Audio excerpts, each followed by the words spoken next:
A couple days ago, NCSoft posted some new jobs for communication managers for English and Chinese. And this was posted on January 30th. And some people took these positions as proof that the Western publisher is going to be NCSoft West themselves. And for me, this doesn't prove anything.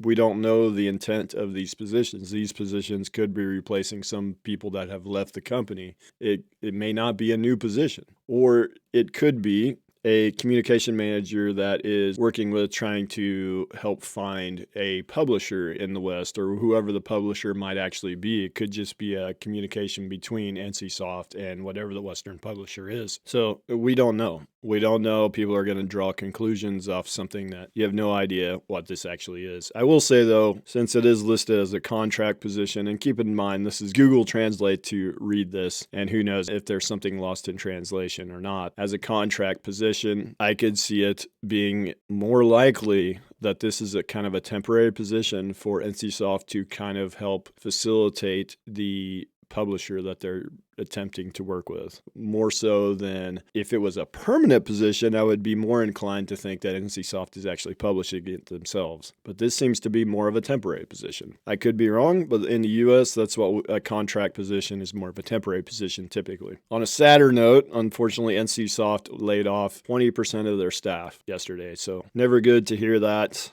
Of course, a lot of people have reached out. The good thing about it is there are a lot of companies hiring. Of course, Intrepid Studios, Blizzard is hiring, and there's a bunch of companies hiring. So hopefully a lot of these people can find jobs pretty quickly, but still, it's never fun to have to forcibly change jobs like that. So definitely hope that everything goes well for these people that have lost their jobs suddenly like that. That's never a good thing. But thinking about what it might mean for Throne and Liberty, clear at the bottom here, they say that it will not affect or impact Throne and Liberty's launch, whatever that means. You got to think, though, that NCSoft laying off 20% of their staff, NCSoft West laying off 20% of their staff, is not necessarily the best sign for NCSoft West publishing it themselves. But again, the economy is slowing down, and one of the first things that people cut back on when the economy slows down is obviously gaming. So unfortunately, we're going to see more layoffs in the gaming industry probably as the economy continues to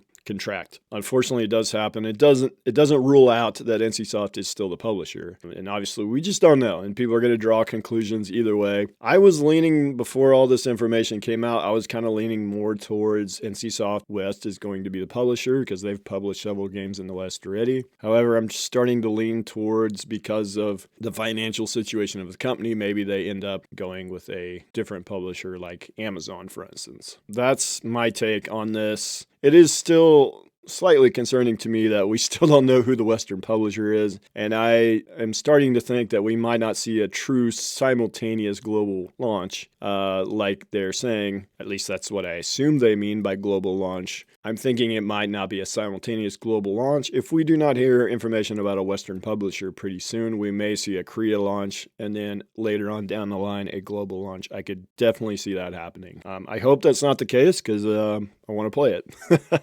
It's the only game that really excites me in terms of an MMO that's coming out. So hopefully it's not affecting the simultaneous global launch, but we shall see. With that, guys, if you liked the video, subscribe, and I'll see you in the next one.